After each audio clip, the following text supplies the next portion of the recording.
사도행전 2장 42절에서 47절까지 말씀입니다. 신약 190에서 191년까지입니다.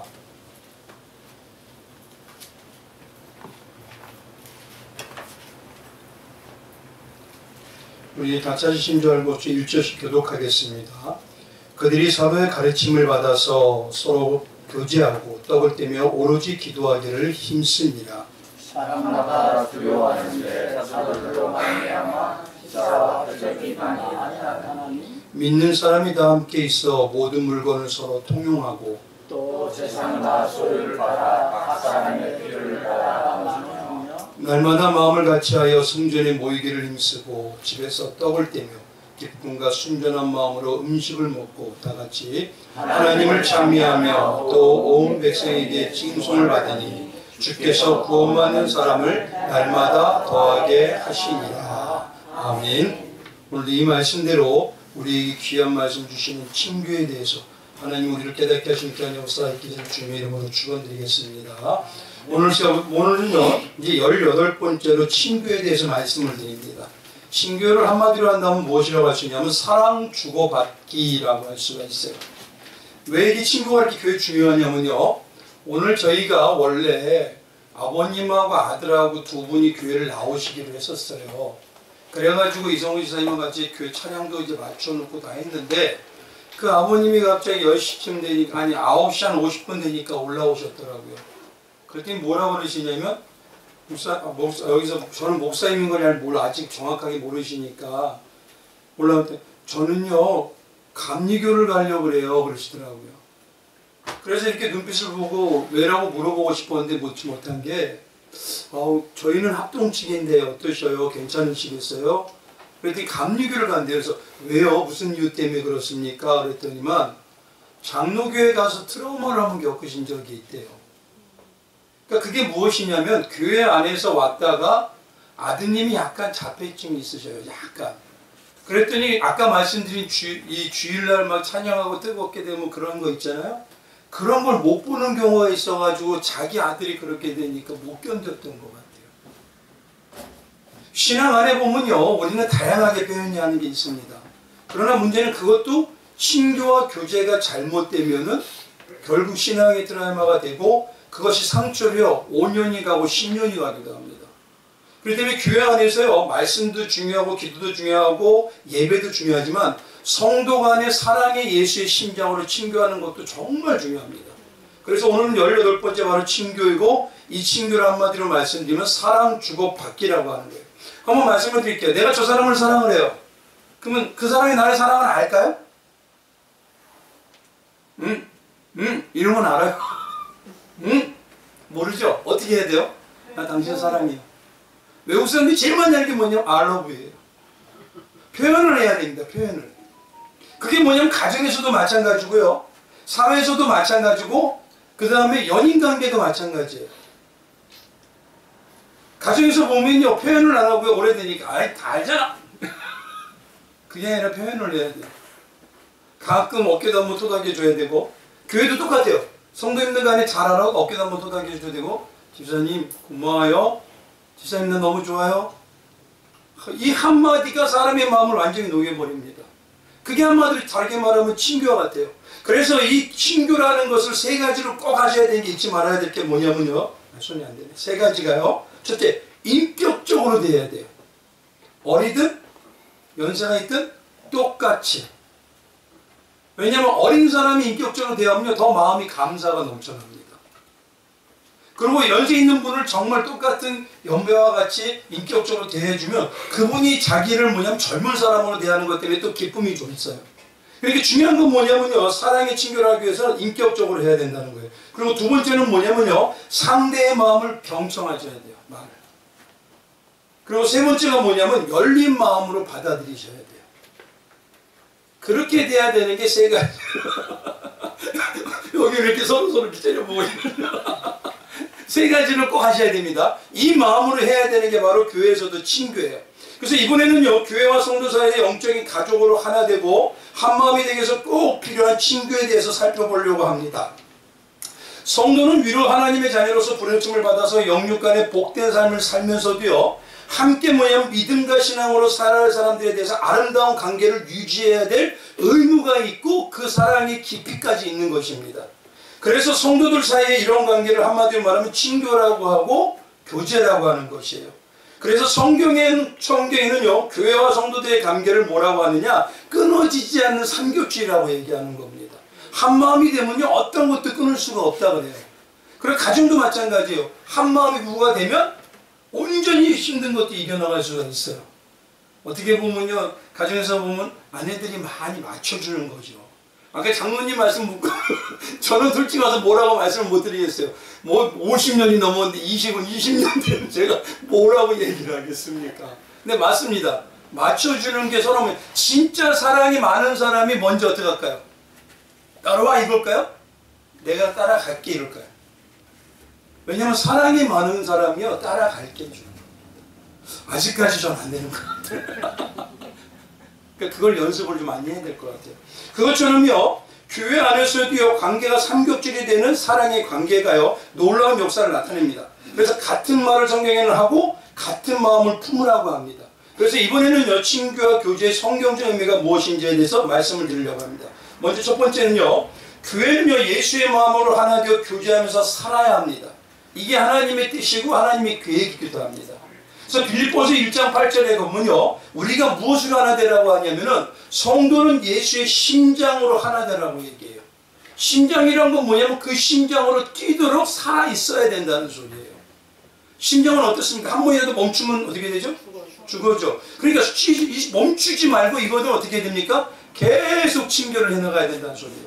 내가 이 정도만 했으면 됐지? 이게 아닙니다. 사랑의 표현도요, 신혼 때만 했지? 아닙니다. 계속. 그래야지 마찬가지로 교회도 똑같아요. 오래된 교회가 상관없이 계속 그래야 성도들 간에 가정이 화목하게 되고 가정의 기쁨이 넘치는 거예요. 그런 것처럼요. 그리고 얘기하는데 교회는 첫째 뭐냐면 헬라어로 에클레시아라고 합니다. 이 에클레시아라는 뜻은요, 고대 사회 모임인 마을의 회의에서 비롯되었는데 기독교에서 이것을 받아들여서 어떻게 하느냐, 예수를 주와 그리스도를 믿고 고백하는 무리의 공동체, 그래서 공동체가 되는 한마음이 되는 공동체를 가지고 친교와 생활을 하는 그런 하나님의 마음에 합하는 모임을 교회라고 하는 것입니다. 그래서 우리는요, 교회라고 하면 우리 자신을 교회라고 하지, 여기를 교회라고 하기보다 여기는 뭐죠? 예배당인 것이에요. 예배를 드리며 이 안에서 교회인 성도들이 같이 친교와 교제를 나누는 장소입니다. 그래서 건물은 예배당이지 예배당은 없어질 수도 있어요. 한번 보십시오. 계시록에 있는 7교회가 지금 존재하나요? 아닙니다. 하나님의 뜻과 계획에 의해서 만들어가지고 성도들 양육하면 그 모든 역할을 다하지만 교회가 된다는 영원히 변함없이 주님의 나라까지 가는 건 성도라는 교회밖에 없습니다. 그러니까 우리가 교회가 돼가야 되는 거예요. 교회가 된다는 건 쉽게 말하면 예수와 한 몸이 되고 예수의 마음으로 살아가는 자가 돼야 된다는 소리입니다. 그래서 이걸 바로 친교에 대한 가장 근본이라고 할 수가 있어요. 그래서 교회라고 하면요, 우리가 가장 말하는 게 초대교회죠. 초대교회는요, 다락방에서 혹은 동굴에서 땅굴에서 여러 가지 많은 데서 기도하면서 서로 모임을 가지고 떡을 떼면서 나눴듯이 오늘 우리가 나눴던 본문 말씀과 같은 그 역할을 많이 감당했습니다. 근데 중요한 건 뭐냐면 중심이 말씀이 중심이었어요. 그래서 말씀 선포의 케르그마라고 하는 사명의 최선을 먼저 가지면서 주님의 명령에 따라 증인의 삶을 살아가는 예수님이 주인 되시고 중심이 되셨다는 겁니다.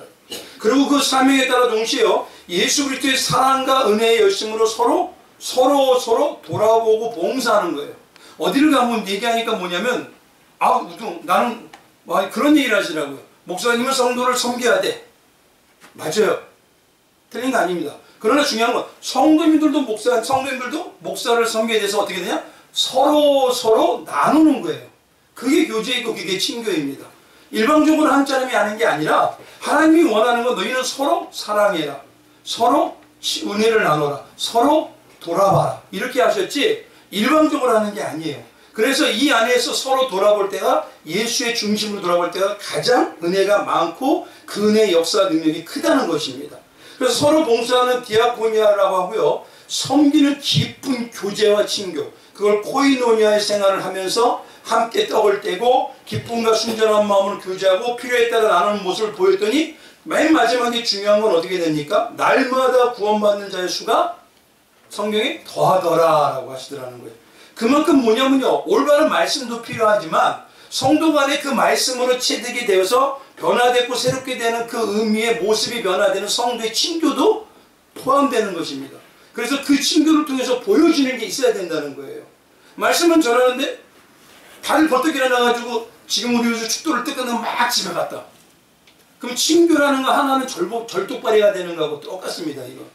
그래서 서로 나누고 웃고 서로 교회에서 행복한 모습이 있을 때 그것이 말씀이 살아 움직이는 역사가 나타난다는 것입니다. 결국 이 말은 뭐냐, 그리스도인의 뜨거운 친교와 교제의 모습을 통해서요, 영육 간의 놀라운 부흥을 체험할 수 있는 길이 열려진다는 것이에요. 그래서 모든 성도는요, 성령이 우리 안에 거하심으로 영적 교회며 성전의 전이라는 믿음으로 말씀과 기도와 친구의 나눔을 통해서 예수의 사랑으로 하나 되는 신앙 공동체가 보여져야 하고, 그 공동체의 삶이 각자의 개인의 삶으로 가서 공동체, 예배 공동체가 예배자의 공동체의 삶으로 거기서부터 이웃들과 나눠야 되는 것입니다. 그래서 이것이 점점 확장돼야 되는 거예요. 모든 성도가 주님 안에서 한 형제 자매를 이루어 나가는 것이 가장 중요하고요. 성도의 친구와 교제는 예배, 그래서 신앙의 연장선이라고 할 수가 있어요. 왜냐하면 쉽게 말하면 말씀이 삶으로 나타나는 것, 그게 바로 친교하고 교제인 것입니다. 이 친교와 교제를 조금 더 세부적으로 나눈다면요, 신약성경에서 말하는 코이노니아의 핵심인 친교는요, 첫 번째가 뭐냐면 위로는 하나님과 하나 되는 화목이에요. 그리고 좌우로는 뭡니까? 지체와 하나 되는 화목이에요. 그걸 일명 연합이라고 하는 것입니다. 연합을 한 마음과 한 뜻을 갖다, 이 소리입니다. 그래서 친교를 안다는 것은 하나님이 가족이 되는 것이고 예수 그리스도와 결혼하는 공동체의 삶을 산다는 것입니다. 그렇기 때문에 하나님을 아바 아버지라고 부르는 성도는요, 예수 그리스도의 피와 그리스도의 영이 성령으로 맺어진 한 가족이고 결혼한 자들이에요. 그러니까 결혼한 자는 어떻습니까? 내가 결혼을 한 권리도 있지만 결혼한 어떤 거 있죠? 책임도 있는 겁니다. 그래서 뭐냐면 우린 제자라고 하는 것이지 팬이라고 하는 게 아닙니다. 그래서 갈라디아서 4장 6절에는요, 너희가 아들이고 하나님이 그 아들의 영을 우리 마음 가운데 보내사 아빠 아버지라 부르게 하셨니라고 말씀을 하시고, 연합이 없는 곳에서는 온전히 친교가 이루어질 수 없고, 친교가 이루어질 수 없는 그곳에는요, 한쪽이 무엇이냐면 신앙의 놀라운 사랑의 표현에 감동도 없게 되고 부흥의 놀라운 역사도 체험할 수가 없게 되는 것입니다. 따라서 연합이 없는 곳에서 온전한 친교가 이루어질 수 없듯이, 이것을 쉽게 표현하면요, 성도가 세례를 받음으로 세례의 주인이신 그리스도의 부르심을 받은 연합이 되는 성도가 되는 것처럼, 우리가 예수님으로 하나 되는 교회가 됐다면은 우리는 반드시 그 안에서 생활이라고 하는 삶, 그 삶을 우리가 살아내야 되는 것이 반드시 필요하다는 것입니다. 그래서 이것이 더 확장이 되어서 하나님의 가족으로 모든 성도들과 하나 되고 그리스도의 심장으로 세상에 나가서도 그 심장을 보여주는, 저분을 딱 바라보면 온전히 누구의 제자 같아라는 게 보여지는 모습, 그게 바로 뭐냐면 친교와 연합이, 교제가 온전히 이루어지는 성도의 모습이다라는 것이에요. 그래서 우리는 뭐냐면요, 이 모습이 이루어지게 되는 친교가 되는 성도는 그들이라는 것이 아니라 이제는 우리라고 바뀌어버립니다. 그래서 신앙 안에서 우리는 우리 가족, 우리 삶, 우리 함께 이렇게 나가야 되지, 나, 너 이게 아니에요, 교회는요. 그래서 뭐냐면 그들이 아니라 우리라는 걸로 바뀌어버리는 것이에요. 더 이상 뭐냐면요, 세상의 가치관으로 살지 않고요, 그리스도의 가치관이 중심으로 돼서 그 장시간으로 하나 되며, 그리고 이것이 성도의 주소가 하늘에서 땅에서 하늘로 옮겨졌다는 거듭남을 나타낸다는 뚜렷한 증거이기도 하더라는 것입니다. 이 모습이 뚜렷하게 나타난 게 바로 초대교회였고요. 참 초대교회 신앙이 되는 길은 그래서 먼저가 그리스도의 예수와 십자가의 사랑의 연합이고, 그 사랑으로 서로 떡을 나누고 순전하고 모이기를 힘쓰고 함께 찬미하며 모든 걸 하나님 안에서 이루어지게 되니, 결국 그 많은 자들이 바라보고 교회가 바로 저 모습이 진짜야, 우리는 할 수 없는 걸 교회가 해내고 있어, 그래서 동경의 대상이 되는 것입니다. 근데 지금 한번 봐보십시오. 오히려 기독교와 그리스도인들이 동경의 대상이보다 멀리하고 싶어지는 대상이 되어가고 있어요. 그러니까 문제는 이 안에서 세상이 알지 못하는 그 사랑의 표현과 기쁨이 없어지고 있다는 것입니다. 그게 뭐냐면 올바른 교회 안에서 예수 그리스도의 중심인 친교가 없어지고 있다는 거예요. 두 번째는 뭐냐면요, 신약성경에서 말하는 코이노니아의 핵심은요, 섬김에 의한 청직입니다. 쉽게 말하면 이렇게 할게요. 우리 저기 중세 때면 공작, 후작, 백작 하면 그 집안에 뭐가 있었던 사람? 집사라는 사람이 있죠. 청지기가 바로 집사 같아요. 그럼 잘 보십시오. 집사의 역할이 어떻습니까? 정말 주인의 마음을 가지고 이것을 어떻게 하면 올바로 쓸지, 이걸 어떻게 하면 더 좋게 쓸지, 쓸 때도 생각해야 되고, 이것을 뭐냐면 다시 한번 우리가 채울 때도 올바른 방향으로 채워지는 것을 생각해야 되는 게 바로 집사이고 청지기의 모습이에요. 그래서 청지기란 말은요, 신약에 10번 정도에 나타나는데 어떤 면에서 격리사 또는 관리인이 뜻하기도 합니다. 청지기 본래 뜻은요, 미천한 씨는 이 직업으로서요, 교회에서 대주리 같은 곳을 지키는 직책을 말하는 스튜어트라는 곳에서 시작되었습니다. 그러나 우리나라에서는요, 어떻게 했냐, 높은 벼슬아치 집에 드나들면서 여러 가지 일을 다 맡아 돌보는 그런 집사와 같은 하는 사람을 청지기라 합니다. 그러니까 중요한 건 나는 하나님의 나라의 청지기다는 그 마음은 책임도 있고 기쁨도 누리는 것 같은 이 두 가지 마음이 존재해야 돼요. 근데 기독교가 지금 잘못한 게 뭐냐면, 예수님을 통해서 내가 은혜롭게 내가 그 축복은 받지만 책임을 지려는 것이 많이 없어졌어요. 그래서 하나님의 나라를 위해서 나의 시간도, 그다음에 나의 삶도, 나의 어떤 때 물질도, 내가 생각하는 것들도 예수님에게, 주인에게 맞춰야 된다는 이 기본적인 방향이 없어지게 되면 어느 때부터가 내게 맞춰주고 나를 따라주고 나에게 함께 하셔요. 그렇기 때문에 어떻게 됩니까? 사랑의 관계가 어긋나 버립니다. 그러니까 청지기라고 하는 이 교제의 가장 중심이요, 내가 상대를 어느 정도 사랑함으로 따라가냐는, 그래서 가장 중요한 게 은혜가 얼마나 깊어지냐에 따라 차이가 나버려요. 그 은혜가 있을 거, 사랑이 있을 때 더욱더 깊은 청지기와 연합이 이루어진다는 거예요. 그러면 또 다른 것은요, 친교가 필요한 성경적인 이유가 뭐냐? 첫 번째, 하나님은 사람을 만들 때요, 하나님과 교제하도록 지으심을 받았습니다. 교제가 없는 거는 성경에서 하나님 말하지 않으셔요. 하나님은요, 하나님과 우리가 먼저 교제라는 것, 친교라는 걸 원하셔요. 이게 뭐냐면 인간을 만든 목적이고 삶 속에서 그런 목적을 통해서 나타나는 거예요. 그래서요, 아담을 만들 때 각 동물을 하나님이 아담에게 보내시면 어떻게 하죠? 그의 이름을 부르니까 어떻게 됩니까? 그게 뭐냐면 깊은 친교가 이루어졌다는 거하고 똑같습니다. 그래야 그 상태를 알고 그 상태에 가장 필요한 걸 채울 수가 있기 때문에 그래요. 그것처럼요, 창세기 1장 27절에 사람인 아담은요, 하나님의 형상을 지음을 받았다고 합니다. 이 말은 뭐냐면 하나님께 교제하도록 지어졌다는 뜻입니다. 또 아담의 갈비뼈로 지음을 받은 하와 아담은 돕는 배필이라고 지음을 받았다는데, 성도는 그래서 반드시 서로 영적으로 하나 되어서 예수 그리스도의 신부로 교제하도록, 그리고 서로 돕도록, 서로 나누도록 우리를 지음을 받으셨다는 겁니다. 그리고 이 내용을 자세히 보면 어떻게 되느냐, 그 중심이 무엇으로 이루어져야 되는지, 아담이 하나님의 형상을 받고 아담 안에서 하와가 나왔다는 그 내용 속에는요, 구원의 진리가 또 들어가 있기도 해요. 쉽게 말하면요, 이겁니다. 아담을 깊은 잠에 빠지게 했다는 건 뭐냐면, 이게 뭐냐면 사람으로 예표하기도 하지만 가장 시작인 한 사람인 아담을 예수님과 같이 비교하기도 하죠. 첫사람 아담은 뭐죠? 산영이라 그러죠. 그리고 예수님 마지막 아담을 뭐라고 합니까? 살려주는 영이라고 하잖아요. 비교하기도 해요. 그러니까 아담으로 예수님을 비유해서 뭐라 하냐면, 아담을 깊이 잠들게 하신 것처럼 예수님을 깊이 죽음 가운데 누워서 그 예수님의 죽음 속에서 나온 자들이 누굽니까? 성도잖아요, 우리. 그게 바로 하와라는 뜻이에요. 그래서 중요한 건 뭐냐면 성도의 모든 삶, 신앙의 모든 삶뿐만 아니라 내 삶의 성도라고 하나님이 거듭나게 성령으로 인친 사람들은 예수 십자가의 생명 안에서 구속되는 그 은혜가 중심이 안 되면 실패하게 되어 있다는 것입니다. 이게 정말 중요하다는 거예요.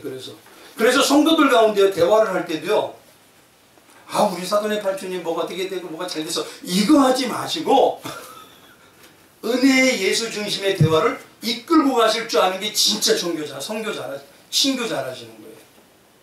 그걸 이끌고 가세요. 뭐냐면 이렇게 될까, 이번 주에요, 제가 예수의 말씀을 보는데 청직이란 말이 어떻게 이렇게 가슴에 가까이 오는지 모르겠어요. 이런 식으로 은혜를 이끌고 가는 분이 신교를 올바르게 하면서 더 깊어지게 하는 거예요. 근데 이제 교회 안에 있는 모이는 성도들도 모이는 거 보면은 사돈의 팔촌의 뭐죠? 그 모든 거 다 알아. 근데 그러다 보면 어느 순간에요, 뭐냐면 서로 비교가 돼요. 저분은 있는데 난 없어요. 그러면 어떻게 되냐면 이제 멀어져요. 근데 우리에겐 다 있는 게 뭐예요? 예수잖아요. 십자가잖아요. 그러니까 우리에게 있는 걸 가지고 나누는 게 중요한 겁니다. 그게 바로 사랑이에요. 두 번째는요, 이겁니다.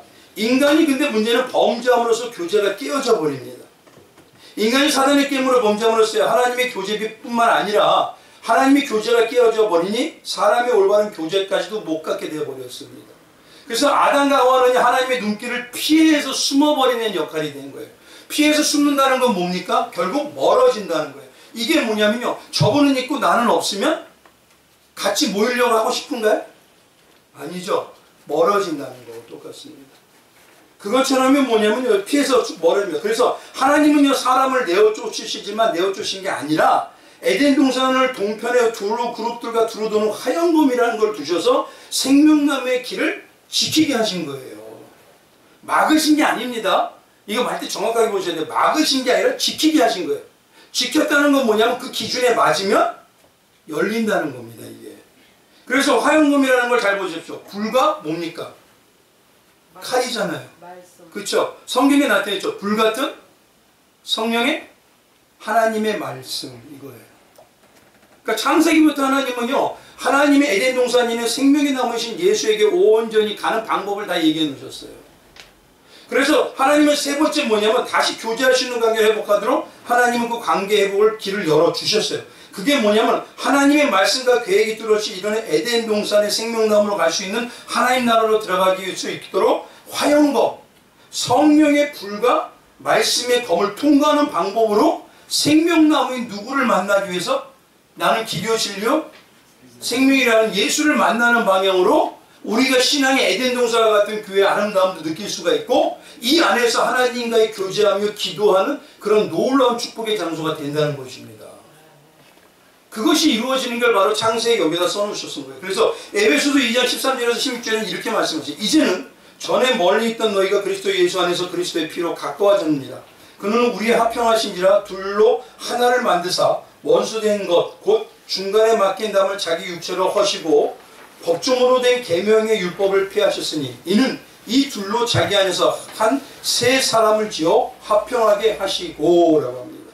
그래서 중요한 거는 뭐냐면 친구의 가장 핵심은요, 예수님하고 화목하다는 건데 그것이 뭐냐면 예수의 형상을 이루어 간다는 것이기도 해요. 예수 형상이 이루어 간다는 게 뭐죠? 내가 작은 예수로서 저분을 딱 보면 무엇이 최고의 가치로 보이느냐, 이거를 보고 있다는 것입니다. 사람들은요, 어떤 모습이냐면 예전에 제가 보니까 어떤 분이 그런 얘기 하세요. 저희는요, 솔직히 얘기하더라고요. 저희는요, 교회를 싫어하는 게 아니에요. 교회가 정말 우리하고 틀린 모습을 동경해요, 솔직히. 그러더라고요. 그 모습은 우리는 못 가져요. 그런데 그 모습이 다른 모습을 동경하고 가고 싶어요. 근데 갈 수가 없어요. 우리하고 너무 똑같아요. 이 중요한 겁니다. 그래서 친교라는 게 누구를 중심으로 하는 걸 꼭 기억하셔야 돼요. 그래서 불신자의 관계에서는요, 친교가 아니라 뭡니까? 전도의 대상자로서 사귀는 것이에요. 근데 오히려 믿지 않는 사람들과 너무 깊은 친교와 교제를 한다는 그 명분 아래 가까이 하다 보면 잘못하면 내가 영향을 받아버려요. 그러니까 이것도 조심해야 됩니다. 예를 들어서 이단하고 가까우면 어떻게 되죠? 이단의 영향을 받아요. 우리가 보통 정통교회라는 데서 왜 이렇게 이단이 많이 빠집니까? 그게 뭐냐면 예수의 기준이는 뿌리를 딱 내리지 못한 상태에서 그런 이상한 말을 들으니까 자꾸 빠져들어가는 거예요. 같이 어울리게 돼요. 그러니까 예수가 나에게 어떤 존재라는 게 인식을 정확하게 시키고 그 뿌리를 딱 내리고 기둥을 잡고 가져야 되는 거예요. 그래서요, 아무리 신앙이 좋다 해도요, 교제하는 사람으로부터 반드시 우리는 영향을 받아요. 그러니까 건전한 교제가 필수인 것이고 또 한 가지 뭐냐면 내가 가지고 있는 것을 든든하게 세우는 게 필요한 거예요. 나에게 있는 예수, 십자가의 은혜, 말씀의 지식, 지혜, 이거를 분명히 가지고 가셔야 됩니다. 다시 한번 강조하면요, 사람은 죄인이기 때문에 성도라고 해도 누구나 이기적인 측면을 가지고 있습니다. 인간적인 사람으로 서로 근데 교제하다 보면 언젠가는 반드시 서로 실망하게 돼버려요. 그렇기 때문에 실망하지 않는 방법은 예수님처럼 예수의 심정으로 사랑하는 마음이 될 때 그를 이해하고 바라보고 함께하는 게 되는 것입니다. 그래서 서로 비교하지 않고 그 예수의 심정으로 중심으로 하시는 성도들을 내시길 바랍니다. 이제 또 다른 건요, 성경이 말하는 성도가 친교를 해야 하는 이유와 목적. 첫째, 친교는요, 축복이며 명령이기 때문에 그렇습니다. 성경에서 예수 그리스도와 십자가의 대속의 은혜와 사랑이 중심인 친교에 의해 연합과 하나됨은요, 놀라운 영생의 축복과 어떤 상황에서도 그걸 넉넉히 이겨나갈 수 있는 하늘의 참 기쁨과 충만이 넘쳐나게 한다고 하십니다.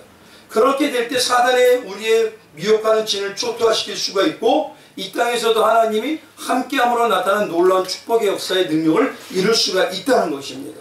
두 번째는요, 친교의 목적은요, 교회를 통해서 무엇을 건설하는 것이요? 하나님의 나라와 하나님의 가정을 세우는 것이에요. 그래서 뭐냐면 이 친교라는 것은, 이 땅에 우리의 교회 친교는 하늘의 모형을 보여주는 거예요. 그러니까 우리가 어떤 것을 움직이냐의 그 모양에 따라 하늘의 삶이 어떤지를 동경을 갖는 거예요. 그래야 우리가 어디를 바라보죠? 하늘을 바라보는 자가 되는 것입니다. 그 동경도 없는데 나도 알지 못하는 하늘을 바라보는 걸 어떻게 바라봐요? 이 땅에서 야, 이건 전혀 틀린 삶인데? 이거를 느껴지는 친구가 있어야 아, 그 하나님의 세계는 어떨까 하고 내세의 사상과 하나님의 영적인 세계를 궁금해지기 시작하는 거예요. 그거를 우리가 그래서 나타내는 겁니다. 그래서 성도의 친교는요, 성경 말씀과 성령이 지배하신 교회 안에서 사귐을 통하여 하나님의 나라를 확장하는 것입니다. 그러나 인간적인 사교로 전락하기 쉬운 것이 또 성도의 친교이다 보니까 우리가 친교 안에 지상에서 하는 이 모든 것이 무엇이 중심인가를 정확하게 짚고 가야 되고요. 이 친교는 지상에서 올바로 하나님의 은혜 가운데 시작하고 결국으로 결론은 뭐냐? 천국에서 완전하게 이루어지는 그 연결된 삶인 것입니다. 또 다른 건요, 성경이 바람직한 친교의 그럼 교제가 무엇이냐? 친교의 교제는요, 몇 군데서 이루어지는 게 우리의 삶에서 이루어진다. 첫째, 교회 공적인 모임에 참여함으로써 친교와 교제를 나눌 수가 있습니다. 그게 뭐냐? 주일 예배와 수요 예배와 그 다음에 철야 예배와 각종 예배와 만찬 등의 우리 성찬 등의 그런 모습으로 나누어지고, 두 번째는요, 친교는요, 성경 공부와 기도 모임 또 교회 활동의 각종 모임과 행사를 통해서 나눠지기도 합니다. 세 번째는 뭐가 있냐면요, 친구와 교제는요, 제일 중요한 게 이런 교회와 공적 모임과 성경 공부와 교회 기도의 모임을 통해서 어디로 넘어가야 돼요?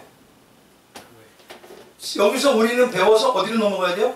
삶으로요. 그래서 세 번째가 중요한 게 결과적인 겁니다. 그래서 친구의 교제는 성도의 실생활에서 교제하는 삶으로 이루어지고 나타나야 된다는 거예요. 이것이 연결되면요, 유기적으로 연결돼야 되는 것입니다. 그래서 성도의 친교는 실제 삶에서 식사를 나누면서 여행을 하면서 서로 방문하면서 대화를 하면서 어떤 것이 대화를 나눠주는 중심인지 서로 알아가는 거예요. 그랬어요. 그런 모습을 통해 하나님의 은혜를 나누는 겁니다. 근데 지금의 문제는 뭐냐면 제가 알기로는 대형교회 같은 경우 썬데이 크리스찬들이 있어요. 뭡니까? 예배 딱 드리면 그냥 가면 끝이에요. 그렇죠? 그러면요, 이 안에 기쁨의 은혜는 체험할 수가 없어요. 물론 우리가 항상 그 모든 걸 다 체험할 수 있고 다 교제할 수는 없어요. 그러나 중요한 건 내가 노력하려는 그 마음의 심령, 그것이 자기가 마음이 뭐냐면 내 마음이 있는 곳에 뭐가 있습니까? 내가 가장 귀하게 여기는 걸 내 마음을 따라가게 되어 있어요.